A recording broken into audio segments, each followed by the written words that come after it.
प्रणाम और नमन करते हुए कार्यक्रम की शुरुआत करता हूं। तो मित्रों, कैसा लग रहा है आप लोगों को? कुछ हो रहा है? तो फिर अपनी भावनाओं को व्यक्त करते हुए पूरी तालियों की गड़गड़ाहट के साथ राजीव दीक्षित साहब को मंच पर बुलाएं।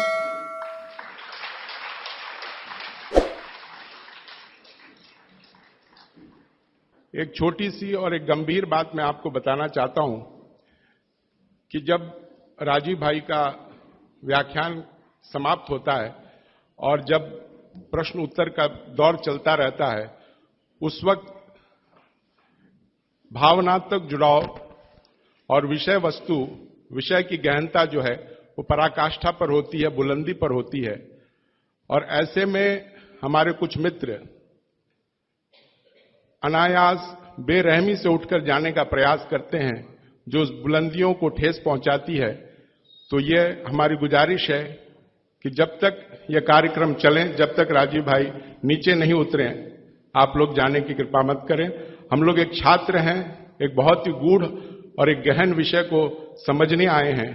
तो छात्रों वाले शिष्टाचार और छात्र का धर्म का निर्वाह हमें करना होगा। और इसी अपेक्षा के साथ मैं मंच राजीव भाई को सुपुर्द करता हूं। परम पूजनीय साध्वी जी, सत्य प्रभा जी, परम पूजनीय साध्वी जी, तरुण प्रभा जी, उनको मेरा सादर वंदन, कोटि कोटि वंदन। मुझे बहुत आनंद हुआ कि आज उनकी निश्रा में आपसे बात करने का, संवाद करने का समय मिलता है। मैं आपसे कल और कल के अगले एक दिन पहले और उसके एक दिन पहले 3 दिनों से जो बात कर रहा हूं, उसी बात को थोड़ा आगे बढ़ाता हूं। और आज की बात मैं आपके लिए बहुत महत्व की मानता हूं। अब तक मैंने आपसे अष्टांग हृदयम के जिन सूत्रों पर चर्चा की है, हम लोग हर एक विषय में, आप जानते हैं ना, एक थ्योरी होती है और एक प्रैक्टिकल होता है। तो अब तक आप समझिए कि मैं आपसे थ्योरी की बात कर रहा था और थोड़ी सी बात और करूंगा थ्योरी की जो बची हुई है। फिर उसके बाद आज मैं आपसे कुछ प्रैक्टिकल बात भी करूंगा। अगर मैं एक और भाषा में बात करूं तो आप में से कोई लोग अगर वकालत के पेशे में हो, वकील हो, तो आप जानते हैं कि कोर्ट कोई फैसला सुनाता है, जजमेंट देता है, तो उसका एक ऑपरेटिव पार्ट होता है, फंक्शनल ऑपरेटिव पार्ट। वो अब शुरू होगा आज से, ऐसा आप कह सकते हैं।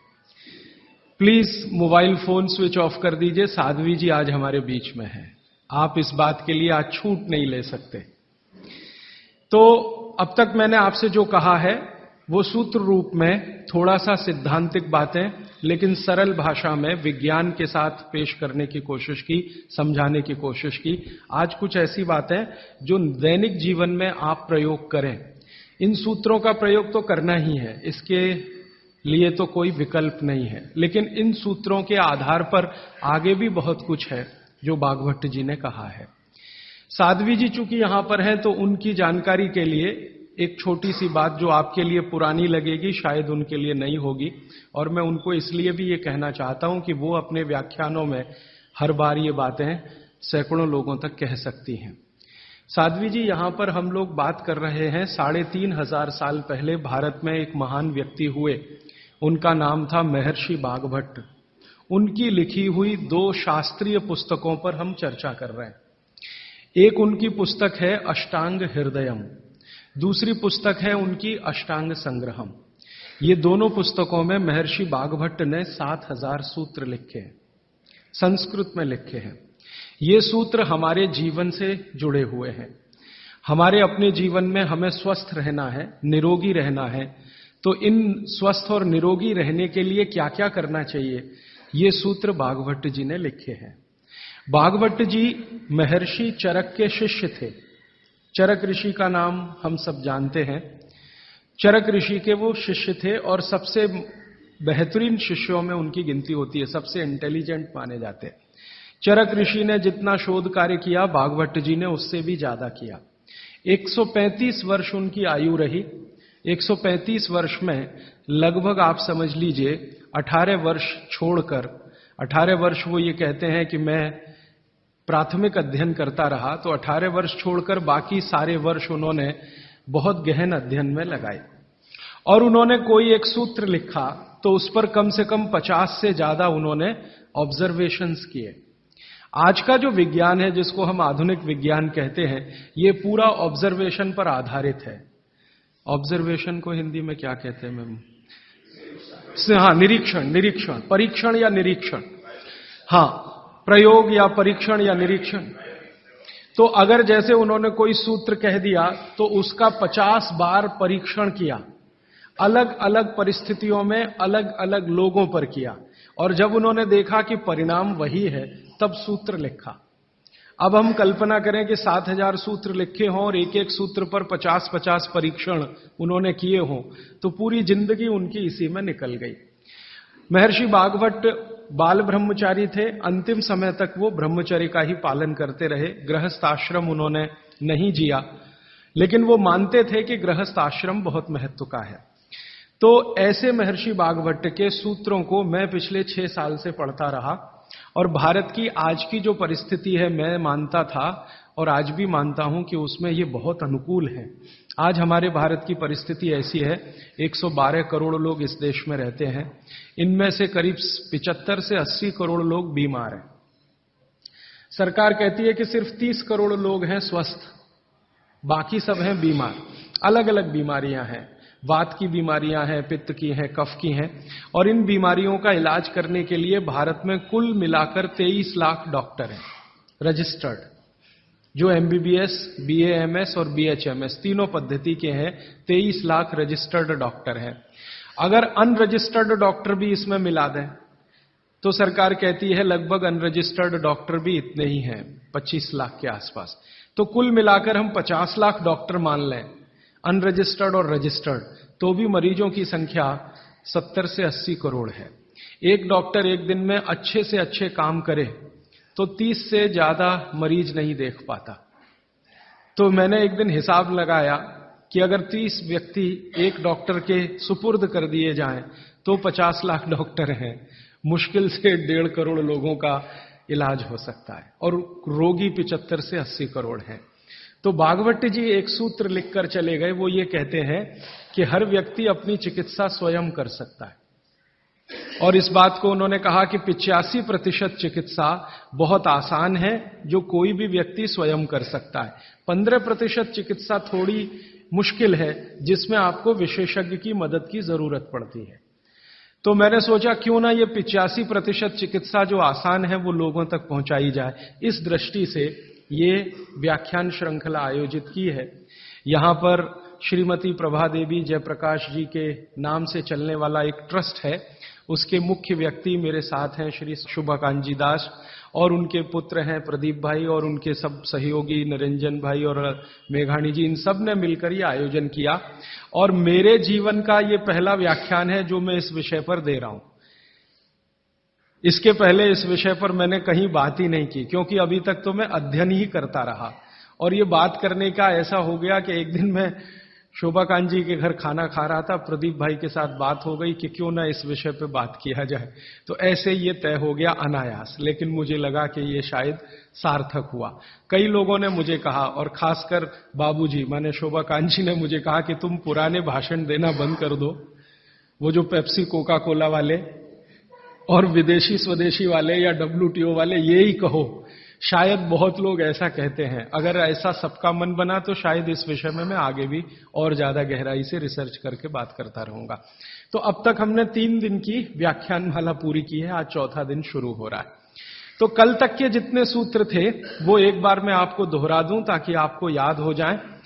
कल का सबसे पहला महत्व का सूत्र मैंने बोला था कि आप खाना खाने के बाद पानी ना पिए, पानी हमेशा 1.5 घंटे के बाद पिए।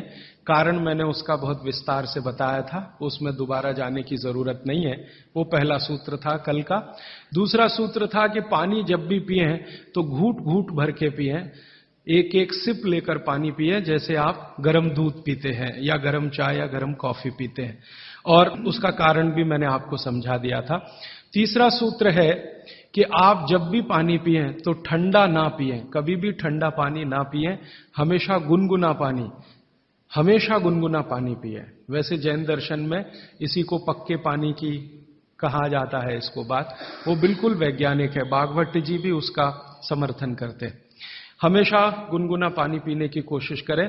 आप में से कई लोगों ने सवाल पूछे थे कि गर्मियों में भी क्या गुनगुना पानी पिए। भागवती जी की माने तो गर्मियों में भी गुनगुना पी सकते हैं, लेकिन कोई बहुत तकलीफ आए तो मिट्टी के बर्तन का पानी आप गर्मी के दिनों में 3-4 महीने पी सकते हैं। फिर चौथा सूत्र ये था कल का कि पानी कभी भी पिए तो सवेरे उठते ही सबसे पहले जरूर पिए। माने सुबह की शुरुआत पानी से करें, और उसमें मैंने बताया था कि मुंह का कुल्ला किए बिना वो उठते ही पानी आपको पीना है, क्योंकि रात को जब आप सोते हैं तो जो कुछ भी लार मुंह में बनी है ये बहुत ही कीमती है, इसका औषधीय गुण बहुत है। और जैन दर्शन में इसको अहिंसा के साथ जोड़ा हुआ है, और वो मैंने करके भी देखा है कि सुबह की लार गलती से भी आप किसी चींटी या चींटा या मक्खी पे थूक दो, वो तुरंत मर जाएगा। सुबह की लार अगर आपने गलती से चींटी, चींटा या मक्खी पे थूक दिया, वो तुरंत मर जाता है, क्योंकि उसका औषधीय गुण बहुत प्रबल होता है सुबह सुबह। तो जैन दर्शन ने इसको अहिंसा से जोड़ा, भागवत जी ने इसको शरीर स्वास्थ्य से जोड़ा। तो ये 4 सूत्र मैंने कल आपको बताए थे, ये बहुत फंक्शनल हैं, ऑपरेटिव। इसके पहले 5 सूत्र पिछले 2 दिनों में मैंने बात की थी। आने वाले शायद एक दिन मैं सब सूत्रों को फिर से रिपीट कर दूंगा ताकि आपको भूलने ना पाए, आसानी से याद हो। अभी मैं आगे बढ़ता हूं। कल के सूत्र को आगे बढ़ाते हुए मैं एक सूत्र आपके सामने कहता हूं। भागवत जी कहते हैं बहुत गहरी बात। वो ये कहते हैं, ये साध्वी जी हैं इसलिए मुझे आज कहना बहुत उपयोगी भी लग रहा है इस सूत्र का। मैं सोचा था कि कल कहूंगा, लेकिन आज कह रहा हूं। भागवत जी कहते हैं कि जब आप भोजन करें कभी भी, तो भोजन का समय थोड़ा निश्चित करें। भोजन का समय निश्चित करें। ऐसा नहीं कि कभी भी कुछ भी खा लिया। हमारा ये जो शरीर है ये कभी भी कुछ भी खा लेने के लिए नहीं है। इस शरीर में जठर है, मैंने आपसे कहा, उसमें अग्नि प्रदीप्त होती है। तो भागवती जी कहते हैं कि जब जठर में अग्नि सबसे ज्यादा तीव्र हो उसी समय भोजन करें, तो आपका खाया हुआ एक एक अन्न का हिस्सा पाचन में जाएगा और रस में बदलेगा, और रस में से मांस, मज्जा, रक्त, वीर्य, मल, मूत्र, मेद और आपकी अस्थियां, इनका विकास होगा। तो कभी भी कुछ ना खाएं। ये पद्धति भारत की नहीं है, ये यूरोप की है। यूरोप में डॉक्टर्स हैं, वो हमेशा कहते हैं कि थोड़ा थोड़ा खाते रहो, कभी भी खाते रहो। हमारे यहां ये नहीं है, थोड़ा थोड़ा खाते रहो, कभी भी खाते रहो। आपको दोनों का अंतर समझाना चाहता हूं। भागवत जी कहते हैं कि खाना खाने का समय निर्धारित करें, और समय निर्धारित होगा उससे जब आपके पेट में अग्नि की प्रबलता हो, जठर अग्नि की प्रबलता हो। भागवत जी ने इस पे बहुत रिसर्च किया, और वो कहते हैं कि 1.5-2 साल की रिसर्च के बाद उनको पता चला कि जठर अग्नि कौन से समय सबसे ज्यादा तीव्र होती है। जठर अग्नि कौन से समय सबसे ज्यादा तीव्र होती है? तो वो कहते हैं कि जब सूर्य का उदय होता है, सूर्य का जब उदय होता है तो सूर्य के उदय होने से लगभग 2.5 घंटे तक जठर अग्नि सबसे ज्यादा तीव्र होती है। सूर्य के उदय होने से, सूर्य का उदय होना आप चेन्नई के हिसाब से सोच लीजिए, मान लीजिए 7 बजे, तो 7 बजे से लेकर 9:30 बजे तक जठर अग्नि सबसे ज्यादा तीव्र होगी। हो सकता है यही सूत्र अरुणाचल प्रदेश में मैं बात करूं तो वो 4 बजे से 6:30 का समय आ जाएगा, क्योंकि अरुणाचल प्रदेश में सूर्य 4 बजे निकल आता है। अगर मैं सिक्किम में बात करूंगा तो और 15 मिनट पहले हो जाएगा, और यही बात अगर मैं गुजरात में जाकर करूंगा तो आपसे समय थोड़ा भिन्न हो जाए। तो सूर्य के साथ इसको ध्यान रखें। तो सूर्य का उदय जैसे ही हुआ उससे अगले 2.5 घंटे तक जठर अग्नि सबसे ज्यादा तीव्र होती है। तो भागवत जी कहते हैं कि इस समय सबसे ज्यादा भोजन करें, इस समय सबसे ज्यादा भोजन करें। वो तो एक जगह यहां तक कह देते हैं कि आप अगर संभव हो तो 9:30 बजे के अंदर ही लंच करें।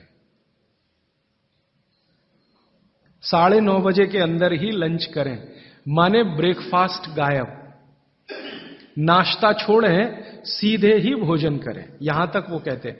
वो ये कहते हैं कि सुबह 9:30 बजे तक अगर आपने भरपेट भोजन किया है तो इसमें से जो कुछ भी बनेगा वो एक एक बूंद, एक एक अन्न का टुकड़ा, एक एक दाने का टुकड़ा आपके शरीर के लिए उपयोगी होगा। क्यों? क्योंकि वो कहते हैं कि सुबह 7 बजे से, आपके हिसाब से मैं कह रहा हूं, 7 बजे से 9:30 जठर अग्नि बहुत तीव्र होती है। बागभट्ट जी ने एक और रिसर्च किया था कि शरीर के जो अलग अलग अंग हैं, जैसे हृदय है, हृदय, और जैसे जठर है, जठर, जैसे किडनी है, जैसे लीवर है, इनके काम करने का अलग अलग समय है। जठर अग्नि के काम करने का सबसे अच्छा समय है 7 से 9:30, सूर्योदय से 2.5 घंटे तक। फिर इसी तरह से हृदय, हृदय के काम करने का समय है सबसे ज्यादा ब्रह्म मुहूर्त से 2.5 घंटे पहले।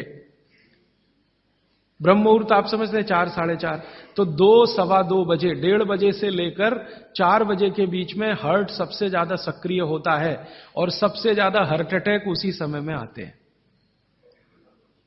किसी भी डॉक्टर से पूछ के देख लीजिए, क्योंकि हृदय जब सबसे ज्यादा सक्रिय होगा तो हृदय घात भी उसी समय होगा। इसलिए 99% हार्ट अटैक अर्ली मॉर्निंग्स में ही होते हैं, क्योंकि हृदय के काम करने का उस समय सक्रियता सबसे ज्यादा है। इसी तरह हमारा लीवर है, इसी तरह किडनी है।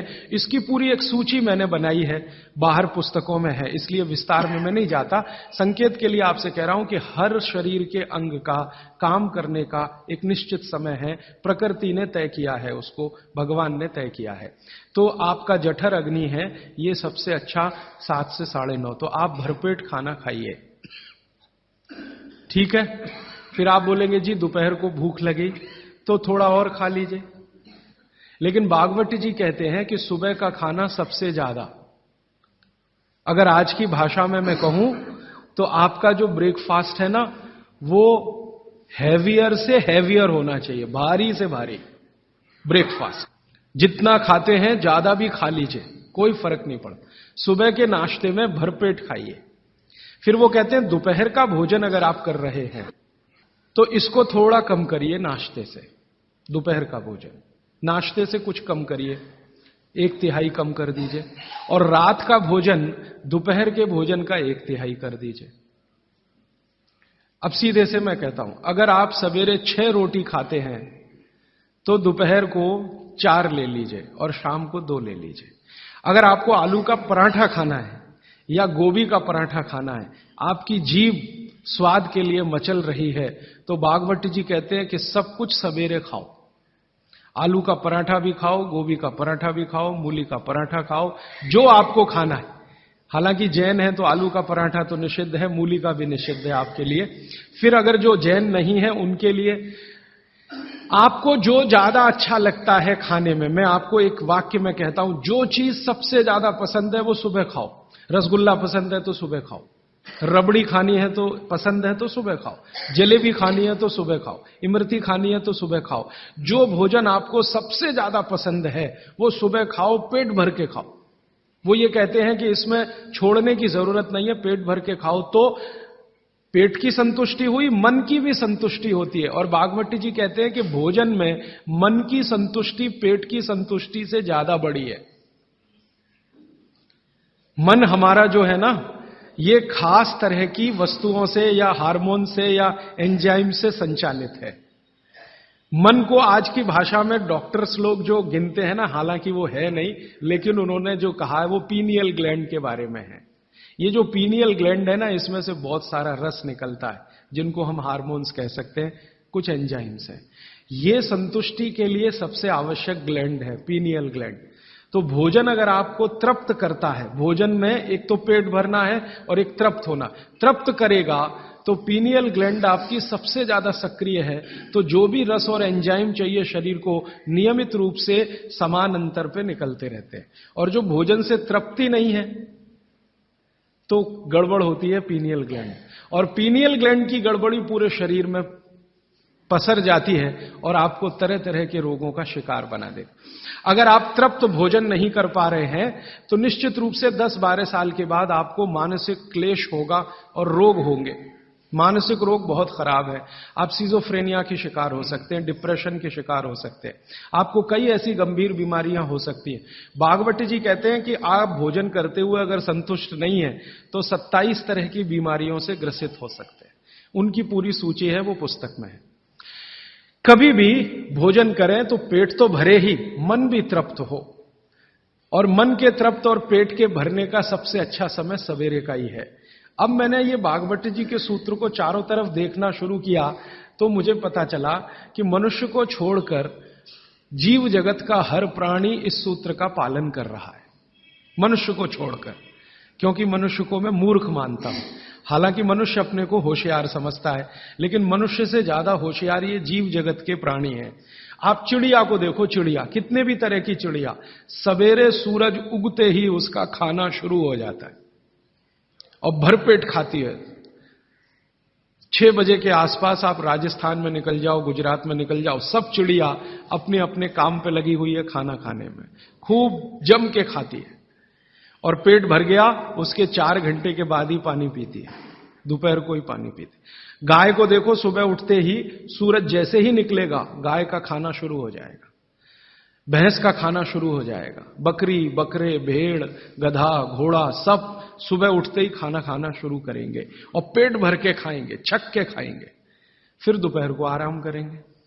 तो ये सारे जानवर, सारे जीव जंतु, आप सांप को देखो, बिच्छू को देखो, कीड़ी को देखो, चींटी को देखो, चींटे को देखो, सब जानवर, सब जीव जंतु जो हमारी आंखों से दिखते हैं, जो नहीं भी दिखते हैं, ये सबका भोजन करने का समय सवेरे सूर्योदय का ही है। सूर्योदय के साथ ही ये सब भोजन करते हैं, इसलिए ये हमसे ज्यादा स्वस्थ रहते हैं। मैंने आपको कई बार ये कहा है, आप उसको हंस देते हैं। किसी भी चिड़िया को डायबिटीज नहीं होता, किसी भी बंदर को हार्ट अटैक नहीं आता। बंदर तो आपके नजदीक है ना शरीर रचना में, बस बंदर और आप में एक ही अंतर है कि उसको पूंछ है, आपको नहीं है। बाकी सब कुछ एक ही है। आपका हृदय बंदर का हृदय, आपका लीवर बंदर का लीवर, आपकी किडनी बंदर की किडनी, सब कुछ समान है। मां का गर्भाशय, बंदरिया का गर्भाशय, सब समान है। एक ही अंतर है, उसको पूछे, आपको नहीं है। तो ये बंदर को कभी भी डायबिटीज नहीं, आर्थराइटिस नहीं, कोई कुछ नहीं, कोई कुछ नहीं। मेरे एक बहुत अच्छे मित्र हैं डॉक्टर रविंद्रनाथ शानबाग, वो रहते हैं कर्नाटक में। कर्नाटक में एक उडुपी नाम की जगह है, वहां रहते हैं। बहुत बड़े प्रोफेसर हैं, मेडिकल कॉलेज में काम करते हैं। उन्होंने एक बड़ा गहरा रिसर्च किया। उन्होंने कहा कि मैंने जिंदगी भर, माने 15-16 साल उन्होंने एक रिसर्च किया कि बंदर को बीमार बनाओ। क्योंकि उन्होंने बहुत सारे वैज्ञानिकों से यह सुन रखा है कि बंदर बीमार नहीं होता, और बीमार होगा तो मरेगा ही, जीवित नहीं रहेगा। तो बंदर को बीमार बनाओ। तो उन्होंने तरह तरह के वायरस और बैक्टीरिया बंदर को डालना शुरू किया, कभी इंजेक्शन के माध्यम से, कभी किसी माध्यम से। वो कहते हैं कि मैं 15 साल असफल रहा, बंदर को कुछ नहीं हो सकता। और मैंने कहा कि आपने ये बता दिया कि ठीक है बंदर को कुछ नहीं हो सकता। वो कहते हैं कि मैंने बहुत कोशिश किया कि उसके ब्लड का कोलेस्ट्रॉल बढ़ा दूं, बढ़ता ही नहीं। तब उन्होंने एक दिन रहस्य की बात बताई, वो आपको भी मैं बता देता हूं कि बंदर का जो ब्लड है ना, उसका RH फैक्टर दुनिया में सबसे आदर्श है। और आपका RH फैक्टर जब नापता है ना कोई डॉक्टर, तो बंदर से ही कंपेयर करता है, वो बताता नहीं आपको, ये अलग बात है। कंपैरिजन बंदर से ही होता है। कारण उसका है कि उसको कोई बीमारी आ नहीं सकती, ब्लड में कोलेस्ट्रॉल बढ़ता नहीं, ट्राइग्लिसराइड कभी बढ़ता नहीं, डायबिटीज कभी होती नहीं, शुगर कितनी भी बाहर से इंट्रोड्यूस करो उसके ब्लड में टिकती नहीं। तो वो प्रोफेसर साहब कहते हैं यार ये सब एक ही चक्कर है कि बंदर सवेरे ही सवेरे भरपेट खाता है, जो आदमी नहीं खा पाता। तो वो प्रोफेसर रविंद्रनाथ शानबाग ने कुछ अपने मरीजों को कहा कि देखो भैया, बंदर की तरह से खाओ, माने सुबह सुबह भरपेट खाओ। तो उनके कई मरीज हैं जिन्होंने पर उन्होंने एक्सपेरिमेंट किया, और वो मरीज बताते हैं कि जब से उन्होंने सुबह भरपेट खाना शुरू किया, किसी की डायबिटीज माने शुगर कम हो गई, किसी का कोलेस्ट्रॉल कम हो गया, किसी के घुटने का दर्द कम हो गया, किसी के कमर का दर्द कम हो गया, किसी का कुछ, गैस बनना बंद हो गई, पेट में जलन होना बंद हो गई, नींद अच्छी आने लगी, वगैरह वगैरह सारे इंप्रूवमेंट वो बोलते हैं होते हैं। तब से वो चिल्ला चिल्ला कर कहते हैं, और ये बात भागवत जी 3500 साल पहले कहते हैं कि सुबह का खाना सबसे अच्छा, माने सबसे ज्यादा खाना है, सबसे अच्छा खाना है। जो भी स्वाद आपको लगता है वो सुबह ही खाइए। तो सुबह का खाना फिक्स करिए, समय तय करिए। तो समय मैंने आपको बता दिया, सूरज उगा और 2.5 घंटे तक, माने 9:30 बजे तक, ज्यादा से ज्यादा 10 बजे तक आपका भोजन हो जाना चाहिए। और ये भोजन तभी होगा जब आप नाश्ता बंद करेंगे। ये नाश्ता हिंदुस्तानी चीज नहीं है, ये अंग्रेजों की है। और आप जानते हैं ना हमारे यहां चक्कर क्या चल गया है, नाश्ता थोड़ा कम करेंगे, लंच थोड़ा ज्यादा करेंगे, डिनर उससे भी ज्यादा करेंगे। सवा सत्यानाश, एकदम उल्टा। भागवत जी कहते हैं कि नाश्ता सबसे ज्यादा करो, लंच उससे कुछ कम करो, डिनर सबसे कम करो। हमारा बिल्कुल उल्टा चक्कर है, डिनर सबसे ज्यादा, लंच उससे कुछ, और नाश्ता सबसे कम। ये अंग्रेज और अमरीकियों के लिए नाश्ता कम है। कारण पता है? वो लोग नाश्ता हल्का ही करें तो उनके लिए अच्छा है, हमारे लिए नाश्ता ज्यादा ही करना बहुत अच्छा है। कारण उसका एक ही है कि अंग्रेजों के देश में सूर्य नहीं निकलता। साल में 8-8 महीने तक सूरज के दर्शन नहीं होते। और ये जो जठर अग्नि है ना, ये सूरज के साथ सीधे संबंधित है। जैसे जैसे सूर्य तीव्र होगा, अग्नि तीव्र होगी, जैसे जैसे सूर्य कम होगा, अग्नि भी कम होगी। तो यूरोप और अमेरिका में सूरज निकलता नहीं, साल में 8-8 महीने बर्फ पड़ती है, -40 डिग्री सेंटीग्रेड तापमान होता है। तो वहां जब सूरज है नहीं तो जठर में अग्नि हो नहीं सकती, तो वो नाश्ता हैवी नहीं कर सकते, करेंगे तो उनको तकलीफ हो जाएगी। इसलिए मैंने सबसे पहले दिन जो सूत्र बोला था, अपनी आबो हवा, अपना पर्यावरण, अपना वातावरण, अपनी तासीर, इसको ध्यान में रखकर ही चले। तो आपके देश की जो आबो हवा और तासीर है वो ये कि हर दिन सूरज निकलता है, सुबह निश्चित रूप से निकलता है, अगले दिन भी निकलेगा, करोड़ों साल से निकल रहा है, अगले करोड़ों साल तक निकलेगा। इसलिए भारत में every morning is good morning, सभी सुबह अच्छी है। यूरोप वाले तरसते हैं गुड मॉर्निंग के लिए, अच्छी सुबह होती नहीं वहां। इसलिए हर एक आदमी दूसरे को विश करता है, may I wish you to have a good morning. इसलिए वो गुड मॉर्निंग वाले लोग हैं। हमारे यहां तो every morning is good morning. तो हम गुड मॉर्निंग में क्यों फंसे हुए हैं? तो गुड मॉर्निंग से निकलिए, नमस्ते में आइए, नमस्कार में आइए, वड़क्कम में आइए। ये गुड मॉर्निंग आपके लिए काम की चीज नहीं है। और ये गुड मॉर्निंग जुड़ी हुई है आपके पेट से। जितनी अच्छी सुबह होगी, माने सूर्य जितना अच्छा होगा, उतनी तीव्र जठर अग्नि होगी, उतना ही अच्छा भोजन करिए। तो वो कहते हैं कि सुबह का खाना आप भरपेट खाइए, माने नाश्ते को लंच में बदल दीजिए, ठीक है? 9:30 बजे तक, 10 बजे तक ज्यादा से ज्यादा। फिर आप इसमें तर्क और कुतर्क मत करिए, जी हमको दुकान जाना है, हमको ऑफिस जाना है, हमको दुनियादारी संभालनी है। किसके लिए? इसी पेट के लिए ना। ये दुनियादारी कर किसके लिए? आप इसी पेट के लिए ना। तो पेट तो दुरुस्त होने के लिए भागवत जी कह रहे हैं कि भाई इसको संभाल लो तो दुनियादारी संभलती है। और ये गया तो दुनियादारी संभाल के करेंगे क्या? मान लीजिए पेट ठीक नहीं है, स्वास्थ्य ठीक नहीं है, आपने 10,000 करोड़ कमा लिया, क्या करेंगे? डॉक्टर को ही देंगे ना। तो डॉक्टर को देने से अच्छा किसी गौशाला वाले को दे दीजिए, पेट दुरुस्त कर लीजिए। तो पेट आपका है तो दुनिया आपकी है, ये आप जान लीजिए। इसलिए पेट को दुरुस्ती के लिए भागवत जी कहते हैं सुबह का खाना भरपेट खाइए। माने आप बाहर निकलें घर के तो छक्कर खाना खा के निकलिए, भोजन करके ही निकलिए। दोपहर को 12 बजे से 1 बजे के बीच में जठर अग्नि की तीव्रता कम होना शुरू होती है। तो उस समय थोड़ा कुछ हल्का खाएं, माने जितना सुबह खाया उससे कुछ कम खाएं तो अच्छा है, ना खाएं तो और भी अच्छा है। खाली फल खा लें, जूस पी लें, दही पी लें, मट्ठा पी लें, आदि आदि। शाम को फिर खाएं। अब शाम का भागवत जी कहते हैं कि आपने एक चीज देखी है ना, वो बहुत प्रकृति से सीखने की जरूरत है। दीपक भरा तेल का दीपक आप जलाना शुरू करिए तो पहली लौ खूब तेजी से जलेगी, ठीक है? और अंतिम लौ भी तेजी से जलेगी। माने दीपक जब बुझने वाला होगा तो बुझने से पहले वो बहुत तेज जलेगा। यही पेट का भी नियम है। जठर अग्नि सुबह सुबह बहुत तीव्र होगी और शाम को जब सूर्य अस्त होने जा रहा है तब भी तीव्र होगी, बहुत तीव्र होगी। तो कहते हैं शाम का खाना सूरज के रहते रहते खा लो। सूरज डूबा तो अग्नि भी डूबी। तो वैसे तो जैन दर्शन में कहा है रात्रि भोजन निषेध है, भागवत जी भी यही कहते हैं, तरीका अलग है बस। आप अहिंसा के लिए कहते हैं, वो स्वास्थ्य के लिए कहते हैं।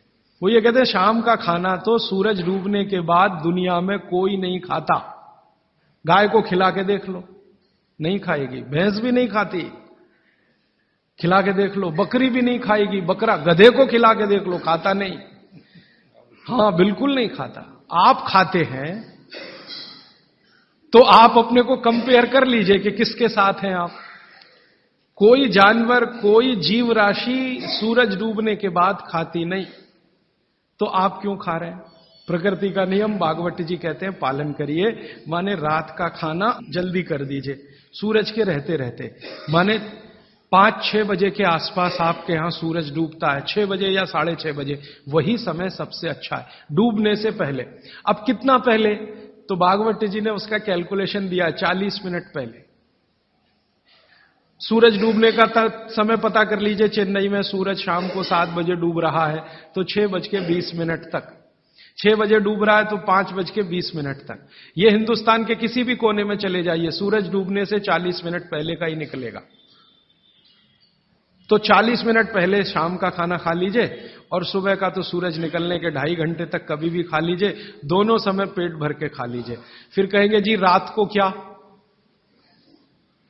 तो रात के लिए भागवत जी कहते हैं कि एक ही चीज है रात के लिए, कि आप कोई तरल पदार्थ ले सकते हैं, जिसमें सबसे अच्छा उन्होंने दूध कहा है।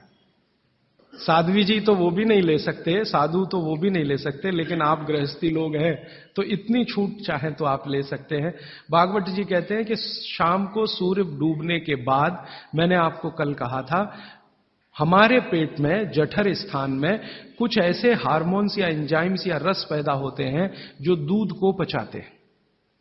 इसलिए वो कहते हैं सूर्य डूबने के बाद जो चीज खाने वाली है वो दूध है, या पीने वाला है वो दूध है। तो रात को दूध रख लीजिए, 6 बजे तक भरपेट खाना रख लीजिए। सुबह का खाना अगर आपने 9:30-10 बजे खाया तो शाम को 6 बजे खूब अच्छी सी भूख लगेगी। फिर आप कहेंगे जी हम तो दुकान पे बैठे हैं 6 बजे, तो डब्बा मंगा लीजिए, दुकान में डब्बा आ सकता है। हां, डब्बा आने में कोई तकलीफ नहीं है। दुकान में आप 6 बजे बैठे हैं, डब्बा आपका आ सकता है। और मैं आपको हाथ जोड़कर कह रहा हूं, आप में से कोई भी डायबिटिक पेशेंट है, कोई भी अस्थमेटिक पेशेंट है, किसी को भी वात का गंभीर रोग है, आज से ये सूत्र चालू कर दीजिए। 3 महीने बाद आप खुद मुझे फोन करके कहेंगे राजीव भाई पहले से बहुत अच्छा हूं, शुगर लेवल कम हो रहा है, अस्थमा मेरा पहले से कम हो रहा है। ट्राइग्लिसराइड चेक कर लीजिए और इस सूत्र को शुरू कर दीजिए। 3 महीने बाद फिर चेक करा लीजिए, पहले से कम होगा। VLDL, LDL आज चेक कर लीजिए, 3 महीने बाद फिर चेक करा लीजिए, बहुत तेजी से घटेगा।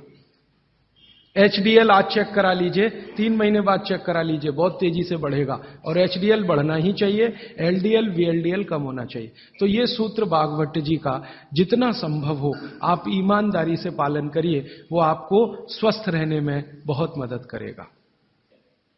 अब इसके आगे का एक सूत्र भागवत जी कहते हैं कि जब भी आप खाना खाएं तो हर समय ये बात का ध्यान रखें, हर समय, कि 2 ऐसी विरुद्ध वस्तुएं एक साथ ना खाएं जिनका गुण और स्वभाव एक दूसरे के विपरीत है।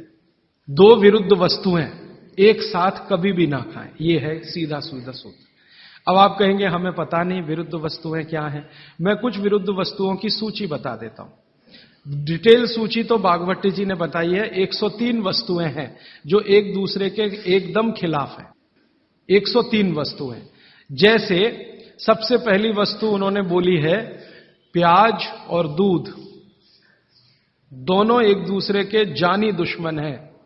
दूध और प्याज साथ में खाया तो 20 बीमारियां आने ही वाली हैं। सबसे ज्यादा बीमारियां आएंगी त्वचा की। आपको सोराइसिस होगा, आपको एक्जिमा होगा, आपको खाज होगी, आपको खुजली होगी अगर प्याज दूध साथ में खा रहे हैं तो। कभी भी ना खाएं। इसी तरह से वो कहते हैं कि कटहल को क्या कहते हैं? कटहल समझते? जैक फ्रूट, दूध और जैक फ्रूट कभी ना खाएं, दोनों एक दूसरे के जानी दुश्मन। और दूध और ऐसा कोई भी फल साथ में ना खाएं जो सिट्रिक एसिड प्रधान है। सिट्रिक एसिड आप समझते हैं? संतरा, मौसम्मी, नारंगी, अंगूर, खट्टी चीज। एक खट्टी चीज तो आपकी बनाई हुई है, एक खट्टी चीज भगवान की बनाई हुई। तो भगवान की बनाई हुई खट्टी चीज है, दूध के साथ जानी दुश्मन है। भागवत जी ने बहुत साल रिसर्च करके बताया, एक ही खट्टा फल है जो दूध के साथ खाएं, वो है आंवला। आंवला, आंवला ही एक फल है, खट्टा है, सिट्रिक एसिड भरपूर मात्रा में है, विटामिन सी भरपूर मात्रा में है, कैल्शियम उसमें भरपूर है। यही एक फल है जो दूध के साथ जरूर खाएं। बाकी कोई फल जिसमें खट्टापन है वो दूध के साथ ना खाएं। आम भी, आम अगर खट्टा है तो दूध के साथ ना खाएं, मीठा है तभी खाएं। आम और दूध की दोस्ती बहुत जबरदस्त है, लेकिन खट्टे आम की दूध से दोस्ती नहीं है। मीठा आम, एकदम मीठा आम, पका हुआ आम, उसी को दूध के साथ खा सकते हैं। एक और उन्होंने गिना है, वैसे तो आप जैन हैं तो ये बात आपके लिए लागू ही नहीं होती, लेकिन जैन नहीं है इसलिए कह रहा हूं, तो कभी भी शहद और घी एक साथ ना खाएं। दुनिया का सबसे खराब जहर है ये, शहद और घी। शहद घी साथ में ना खाएं। शहद खाना है तो घी ना खाएं, घी खाना है तो शहद ना खाएं। इसी तरह से उड़द की दाल और दही गलती से भी साथ में ना खाएं। उड़द की दाल, वैसे तो मैंने कल बोला था द्विदल, द्विदल में सबसे खतरनाक है उड़द की दाल। उड़द की दाल के बारे में जितनी भी रिसर्चेस भारत में हुई हैं वो ये कहती हैं कि ये दालों की राजा है, इसलिए ये अकेला ही खाएं, इसके साथ दही नहीं खा सकते। उड़द की दाल के साथ, दालों की राजा है, राजा अकेला ही रहता है ऐसा कहा जाता है। तो वो कहते हैं उड़द की दाल भरपूर खाएं, मना नहीं है, लेकिन अकेली खाएं। और बाकी जो दालें हैं, अरहर की दाल है, मूंग की दाल है, तो मैंने कल कहा था कि ये भी द्विदल में है, दही तो ना खाएं। लेकिन कोई मजबूरी में खाना है तो उपाय मैंने बताया था कि दही गर्म करके खाएं, माने दही में बघार लगा के खाएं ताकि तासीर गर्म हो जाए उसकी, या मट्ठा गर्म करके खाएं, तासीर उसकी गर्म हो जाए। लेकिन मेरी आपको विनम्र विनती है, उड़द की दाल के साथ तो बिल्कुल ना दही खाएं, ना मट्ठा खाएं, बघारा हुआ भी नहीं खाएं। भागवत जी कहते हैं कि चलेगा ही नहीं। मैंने इस पे मेरे अपने शरीर पे एक्सपेरिमेंट किया। मैंने एक दिन कहा कि चलो खा के देखते हैं। भागवत जी ने कहा ना खाएं, खा के देखें क्या होता है शरीर को। तो मैंने खाने से पहले मेरा ब्लड प्रेशर चेक किया, और उड़द की दाल खाने के बाद दही खाया और फिर ब्लड प्रेशर चेक किया, तो मेरा ब्लड प्रेशर 22 से 25% बढ़ा हुआ था।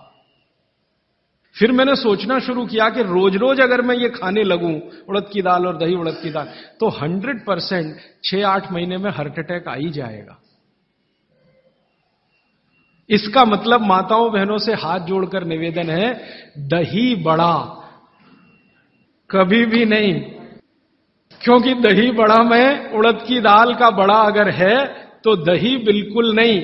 अगर आपको दही बड़ा खाना ही है तो मूंग की दाल का, मूंग की दाल का बड़ा है, दही बघार कर या मट्ठा बघार कर आप ले सकते हैं।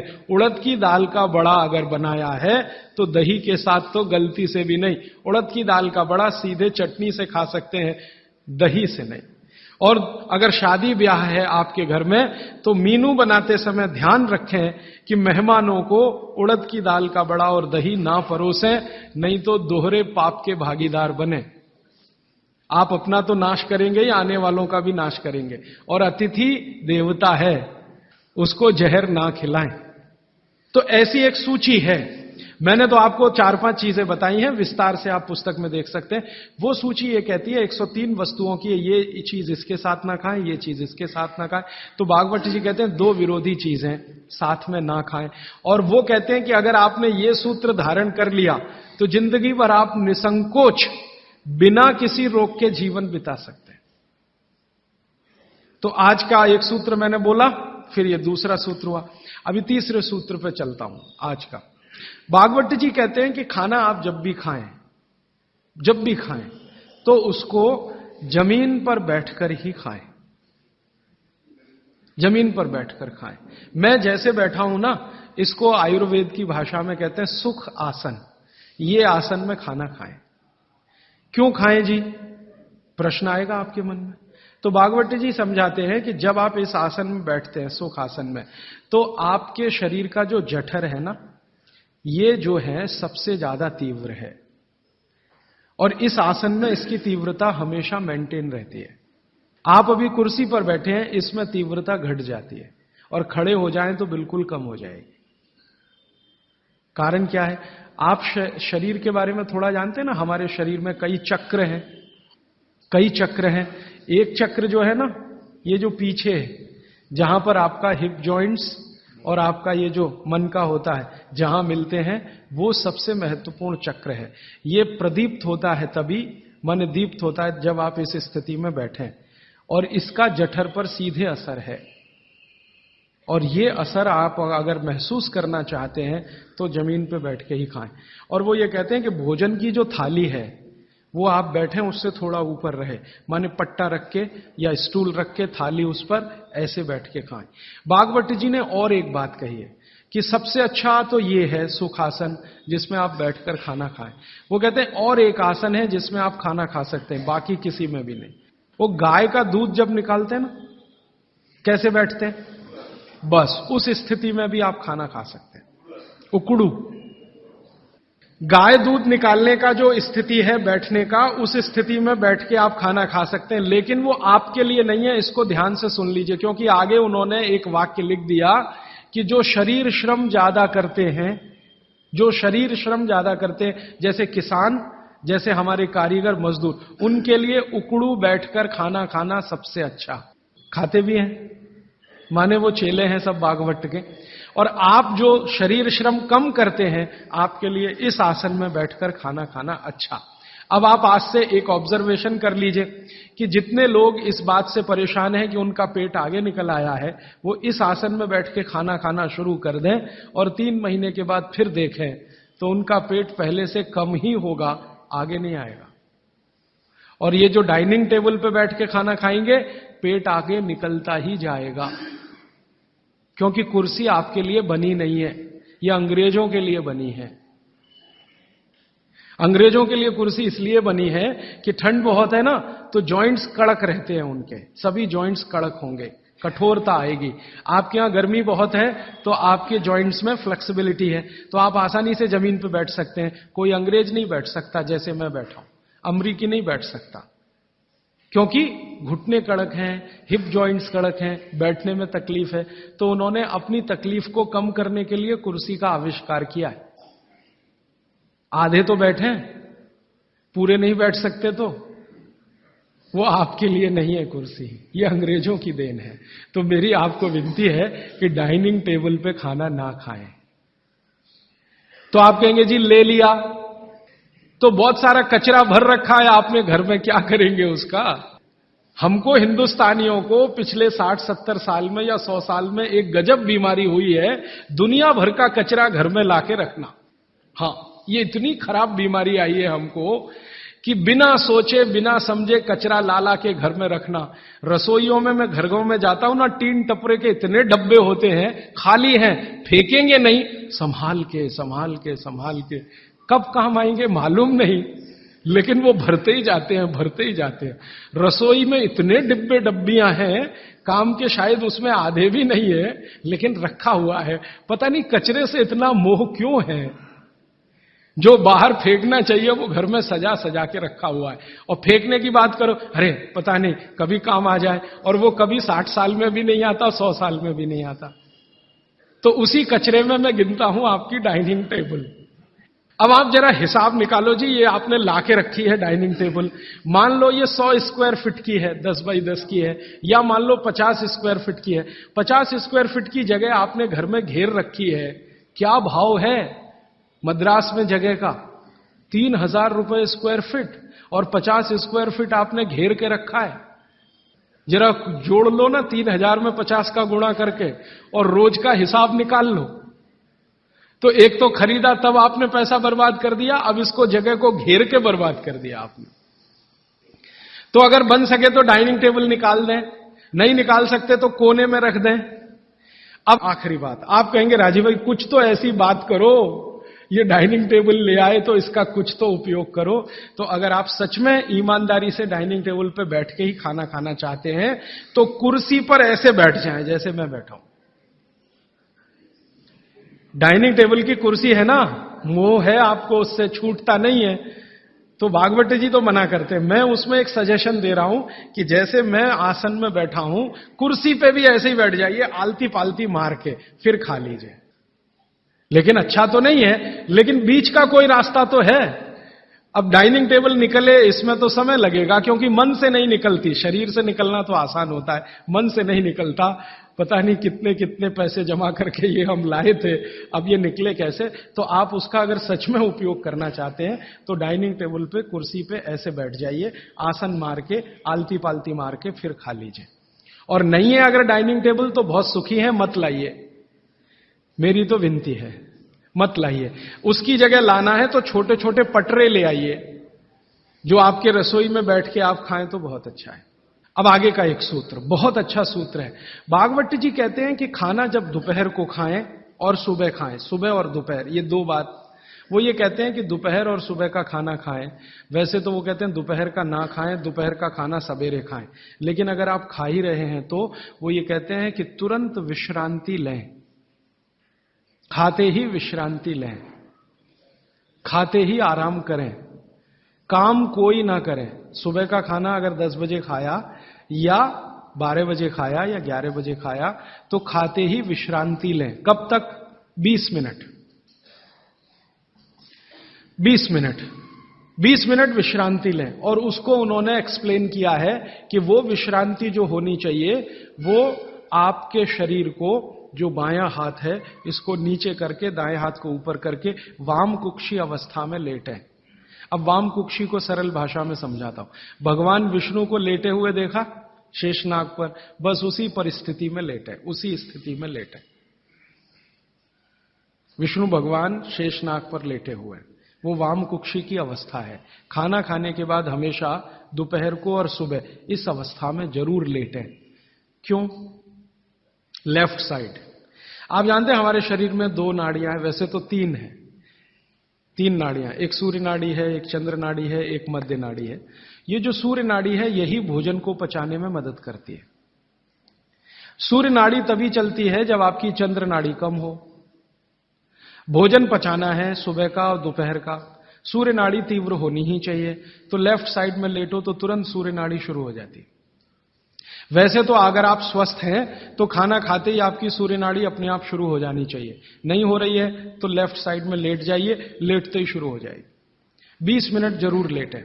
फिर आप कहेंगे जी नींद आ गई, तो भागवत जी कहते हैं ले लो एक झपकी। वो ये कहते हैं रोको मत इस नींद को। जो सूत्र उन्होंने लिखा है कि दोपहर भोजन के बाद या सुबह भोजन के बाद अगर आपको आलस्य है शरीर में, तो वो कहते हैं कि बिना संकोच इस झपकी को ले लो। 20 मिनट की झपकी ले लो, ज्यादा से ज्यादा 40 मिनट की ले लो, इसके आगे नहीं। तो अगर आप भोजन के बाद इस विश्रांति ले लें 20 से 40 मिनट, तो अगले आधे दिन काम करने को बहुत एनर्जी आपके पास आएगी। आप चाहें तो आज ही करके देख लें। मैं इस सूत्र को वैसे कल विस्तार से समझाने वाला हूं। भागवत जी ने कल एक सूत्र, माने कल मैं उस सूत्र को लूंगा, उसमें उन्होंने ये कहा है कि शरीर के 14 वेग होते हैं, वेग, उनको कभी भी रोके नहीं। उसमें से निद्रा है, नींद जो है ना, ये एक वेग है। तो वो कहते हैं कि दोपहर के खाने के बाद अगर आलस्य आ रहा है तो ये स्वाभाविक है, क्योंकि खाना खाते ही जठर अग्नि प्रदीप्त होगी। अग्नि प्रदीप्त होने के लिए मैंने आपसे कल समझाया था ना, ब्लड की जरूरत पड़ेगी। तो सारे शरीर का खून पेट में रहता है जब तक खाना पचता है, तो बाकी अंगों को खून की कमी है तो प्रेशर बढ़ेगा। सारा खून एक जगह आएगा तो दूसरे अंगों पे तकलीफ आएगी कि नहीं? तो ब्रेन को प्रेशर आता है, तो ब्रेन रिलैक्स होना चाहता है, इसलिए भोजन के बाद आपको सुस्ती आएगी ही। ये प्रकृति का नियम है। तो आप ले लेना उस नींद को, छोड़ते क्यों हैं? बहुत कीमती है, लोगों को मिलती नहीं। गोलियां खाते हैं फिर भी नहीं आती। करोड़ों रुपए लेने वालों को मैंने देखा है, आती ही नहीं है नींद। आपको आ रही है तो बात बहुत सुखी है। तो आप दोपहर की झपकी ले लें। मैं आपको और एक छोटी सी जानकारी बताऊं कि भागवत जी के इस सूत्र पर यूरोप और अमेरिका में बहुत रिसर्च हो रही है आजकल। ऑस्ट्रेलिया में, ब्राजील में और मैक्सिको में कई कंपनियां ऐसी हैं जिन्होंने लंच के बाद ब्रेक देना शुरू किया है अपने कर्मचारियों को। और ब्राजील और मैक्सिको और ऑस्ट्रेलिया तीनों देश की सरकारें 2008 में कानून बनाने जा रही हैं, कानून बनने जा रहा है कि हर एक कर्मचारी को लंच के बाद झपकी लेने के लिए ब्रेक देना कंपलसरी है। तो सभी कंपनियों को ऑर्डर आया है सरकार का कि अपने ऑफिस की डिजाइन इस तरह से करो कि कोई भी कर्मचारी जहां बैठकर काम कर रहा है वहां झपकी भी ले सके। जिन कंपनियों में ये चल रहा है सिलसिला, मैंने उनसे ईमेल से कांटेक्ट किया कि भैया ये तुमको कहां से याद आ गया, ये तो बागवती जी 3,500 साल पहले कह के गए। तो उन्होंने कहा ये आपके यहां 3,500 साल पहले था, हमारे यहां अब पहुंचा है, हमको अब पता चला है, हमने इस पर रिसर्च शुरू किया है। तो उन्होंने ये महसूस किया है कि जिन कर्मचारियों को दोपहर खाने के बाद वो झपकी लेने की छूट दे रहे हैं, उनकी काम करने की एफिशिएंसी 3 गुना बढ़ गई है, एफिशिएंसी बढ़ रही है। तो वो कह रहे हैं कि पहले से ज्यादा काम कर रहे हैं, तनख्वाह उतनी ही है, बस एक झपकी लेने की छूट उनको मिली है, काम बढ़ गया उनका। तो आप भी महसूस कर सकते हैं। और माताओं बहनों को तो विशेष विनती है, क्योंकि आपका घर का काम भी कुछ कम नहीं है। किसी भी फैक्ट्री को चलाना बहुत आसान है, घर चलाना बहुत मुश्किल काम है। और घर में भी सबसे मुश्किल काम है बच्चों को बड़ा करना। मैं मानता हूं दुनिया में इससे बड़ा कोई काम नहीं। तो आपको काम तो घर में भी है, आप भी भोजन के बाद एक झपकी लेने का नियम बना ही लो। सब काम छोड़कर झपकी ले लो आप, क्योंकि मैं आपसे यह कह रहा हूं कि आपके शरीर के स्वस्थ रहने से ज्यादा बड़ा कोई काम नहीं है दुनिया में। जो आपका शरीर दुरुस्त रहेगा तो घर आगे भी ठीक से चलता रहेगा। इसलिए कोई संकोच नहीं, कोई लिहाज नहीं, कोई शर्म नहीं, सास की शर्म नहीं, ससुर की शर्म नहीं, पति की शर्म नहीं, बच्चों की शर्म नहीं। आपने दोपहर का खाना खाया, झपकी ले ही लो, 20 मिनट से 40 मिनट। जिंदगी आपकी सुखी रहेगी, जिंदगी भर आप सुखी रहेंगे। इसमें कोई शर्म की बात नहीं है, यह शरीर की जरूरत है। जैसे भूख लगती है तो हम खाना खाते हैं, इसमें क्या शर्म करते हैं। वैसे ही खाना खाते ही ब्लड प्रेशर बढ़ता है और ब्रेन को ज्यादा प्रेशर बर्दाश्त नहीं है, तो नींद लेना ही शरीर के लिए अच्छा है। तो आप ये कर लो। पुरुषों के लिए भी मेरी विनती है। आप कहेंगे जी दुकान में व्यवस्था नहीं, कुछ बना लो, आगे पीछे कुछ तोड़ ताड़ के ऐसी व्यवस्था कर लो कि खाते ही पैर सीधे करने को कुछ तो हो जाए। आप कहेंगे जी बैंक में काम करते हैं, बीमा कंपनी में काम करते हैं, तो मैं अमेरिका यूरोप की उन कंपनियों की लिस्ट दे देता हूं जहां पर यह नियम बन चुका है। आपके बैंक और बीमा वालों को वो लिस्ट दिखा दो कि जब ये अमेरिका और कनाडा और ब्रिटेन और ऑस्ट्रेलिया और न्यूजीलैंड में कानून बन सकता है तो हिंदुस्तान में क्यों नहीं। बागवट तो हिंदुस्तान के थे। तो आपकी बैंक और बीमा कंपनियों में भी कोशिश करो। लेकिन आपको मालूम है ये जो हमारा बीपीओ सेक्टर है, यहां तो हो गया है, गुड़गांव में चालू हो गया, उन्होंने चालू कर दिया, दोपहर को खाने के बाद झपकी लेने की छूट देना शुरू कर दिया। तो अगर वहां हो रहा है बीपीओ सेक्टर में, आईटी सेक्टर में, तो सब जगह हो जाएगा, धीरे धीरे ये आ जाएगा। अब मैं आपको एक उल्टी बात कहता हूं। गुजरात में जाता हूं मैं, राजस्थान में जाता हूं, जयपुर जैसे शहर में, राजकोट जैसे शहर में, तो दोपहर को सारा बाजार बंद रहता है। राजकोट में हजारों करोड़ का बिजनेस होता है रोज का, दोपहर को कोई दुकान पे नहीं मिलेगा, करोड़पति से करोड़पति। कहां है जी? खाना खा के झपकी ले रहे हैं। बहुत सुखी लोग हैं, बहुत सुखी लोग हैं। काठियावाड़ में मैंने देखा है, क्या पोरबंदर, क्या राजकोट, क्या जामनगर, क्या जूनागढ़, क्या अमरेली, दोपहर को बाजार खुलेगा ही नहीं।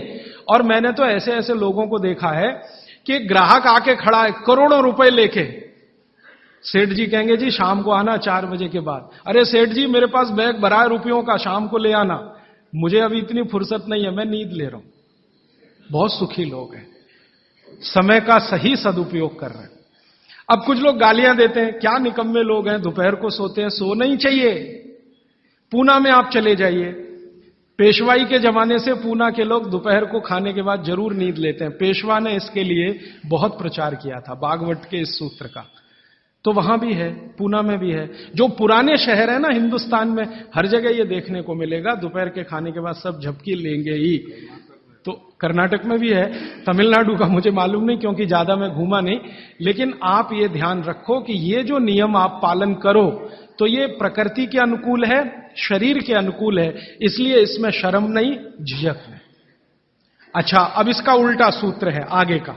वो ये कहते हैं कि दोपहर और सुबह के खाने का अगर आपने नींद लिया है खाने के तुरंत बाद, तो रात का भोजन माने शाम का भोजन, रात से मतलब हमेशा शाम, ध्यान रखना। तो शाम के भोजन के बाद कभी भी विश्रांति नहीं लेना, उल्टा है बिल्कुल। सुबह का भोजन किया तब तो विश्रांति जरूरी है, शाम का भोजन किया तो 2 घंटे तक विश्रांति नहीं लेना। 2 घंटे माने 6 बजे खाना खा लिया तो 8 बजे ही जाना सोने के लिए, उसके पहले नहीं। 5 बजे खाया तो 7 बजे, 2 घंटे तो विश्रांति लेना ही नहीं। क्यों? सुबह का जो है क्रम शाम को उल्टा है। सुबह सूर्य का प्रकाश है, पवन का स्पर्श बहुत तीव्र है, शाम को सूर्य का प्रकाश बिल्कुल नहीं है। तो शरीर की बायोकेमिस्ट्री पूरी बदल जाती है सुबह और शाम। सुबह कुछ तरह के हार्मोन्स हैं, शाम को दूसरे तरह के हार्मोन्स। तो शाम के लिए वो ऑब्जर्वेशन करके कहते हैं कि कभी भी खाने के बाद तुरंत सोना नहीं, अगर सोएंगे तो हार्ट अटैक, डायबिटीज, सब बीमारी आने की संभावना। तो शाम को खाने के 2 घंटे बाद तक ना सोएं, सुबह खाते ही जरूर विश्रांति लें। अब आके एक तीसरा सूत्र उन्होंने लिखा है, दोनों को शायद मिलाया उन्होंने, वो कभी भी एक्सट्रीम पे नहीं गए भागवत जी, बीच में ही रहे, मिडिल मार्ग है, मध्य मार्ग है। वो ये कहते हैं कि सुबह और शाम को अगर जो आप ये दोनों नियम पालन नहीं कर पाते किसी कारण से, करें तो बहुत अच्छा है, नहीं कर पाते तो वो ये कहते हैं कि 10 मिनट के लिए वज्रासन में जरूर बैठ जाए, सुबह और शाम दोनों।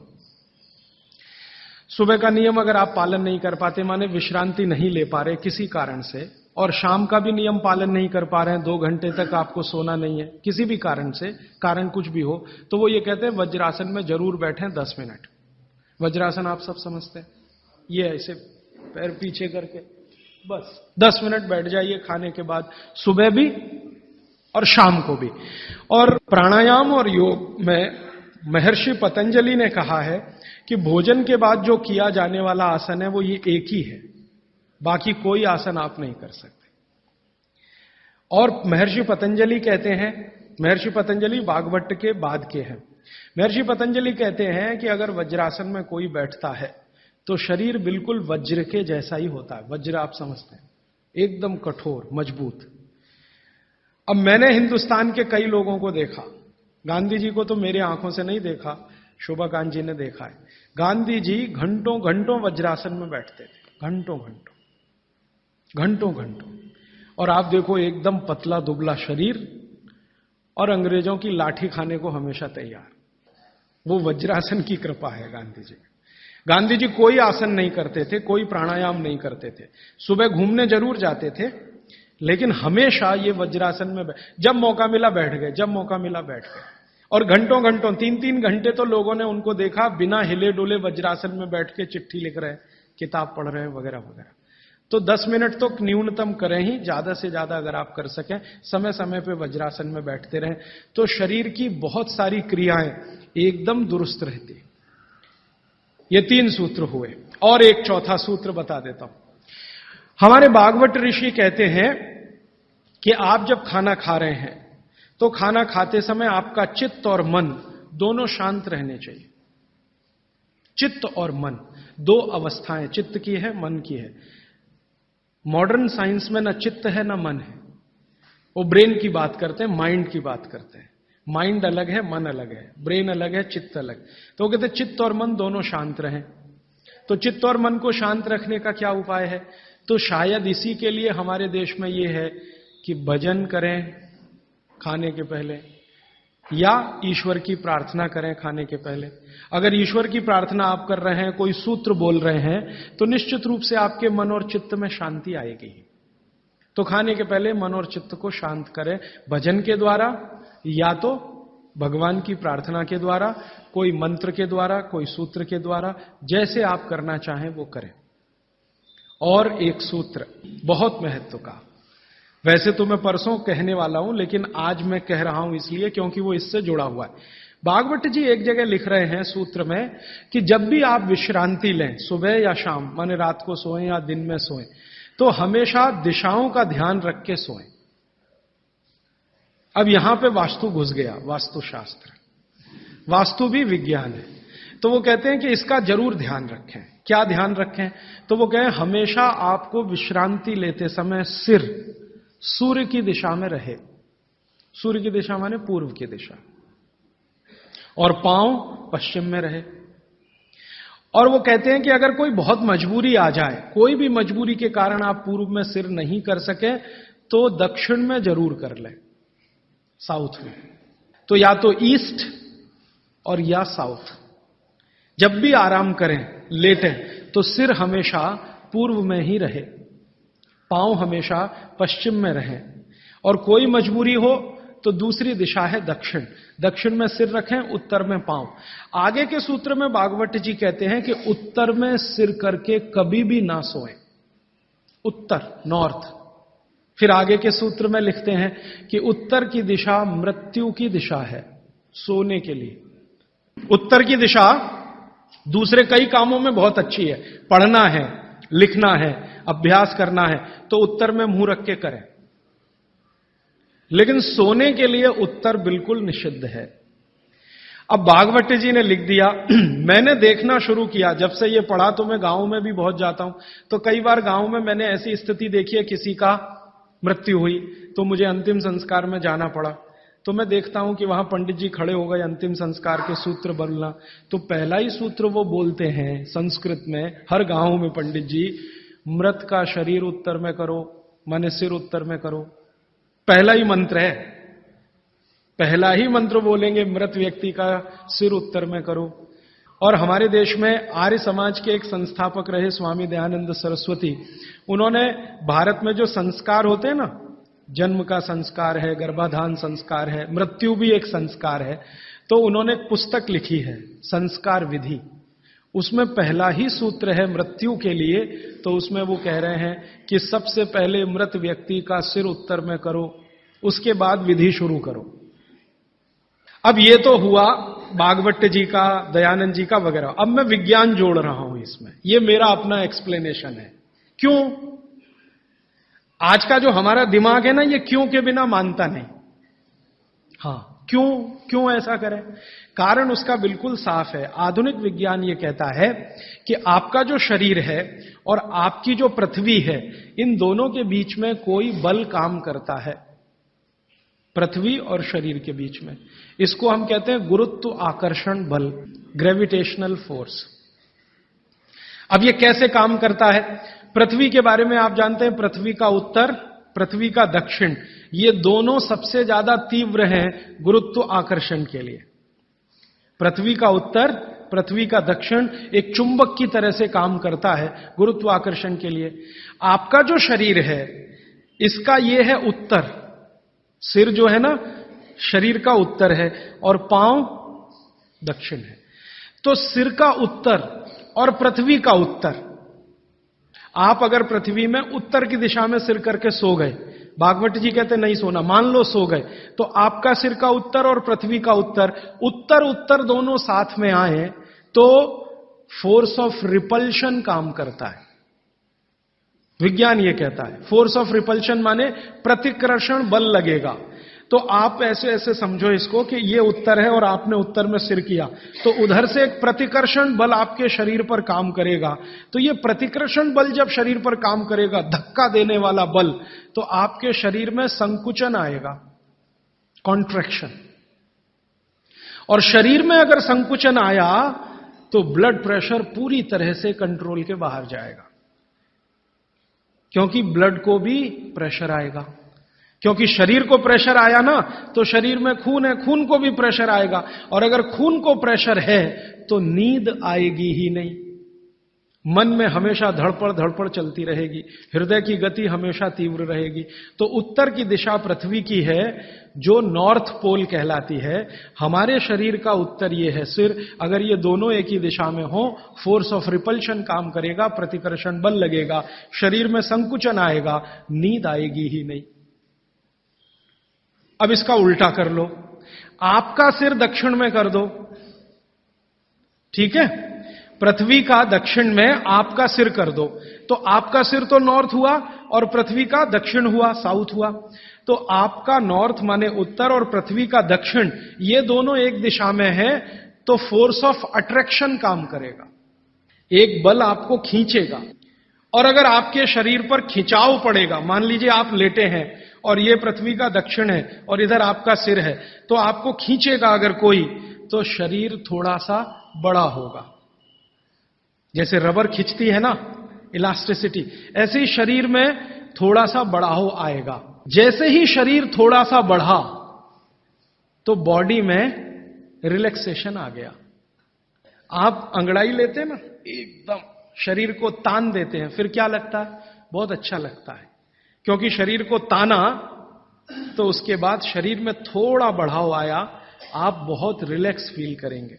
तो इसलिए भागवत जी ने कहा कि दक्षिण में सिर करेंगे तो शरीर पर फोर्स ऑफ अट्रैक्शन है, उत्तर में सिर करेंगे तो फोर्स ऑफ रिपल्शन है। फोर्स ऑफ रिपल्शन में शरीर पर दबाव पड़ता है, फोर्स ऑफ अट्रैक्शन में खिंचाव पड़ता है। खिंचाव और दबाव एक दूसरे के विपरीत हैं। दबाव से शरीर में संकुचन आएगा तो खिंचाव से शरीर में थोड़ा सा फैलाव आएगा। तो फैलाव है तो आप सुखी नींद लेंगे और उस पर दबाव है तो नींद नहीं है।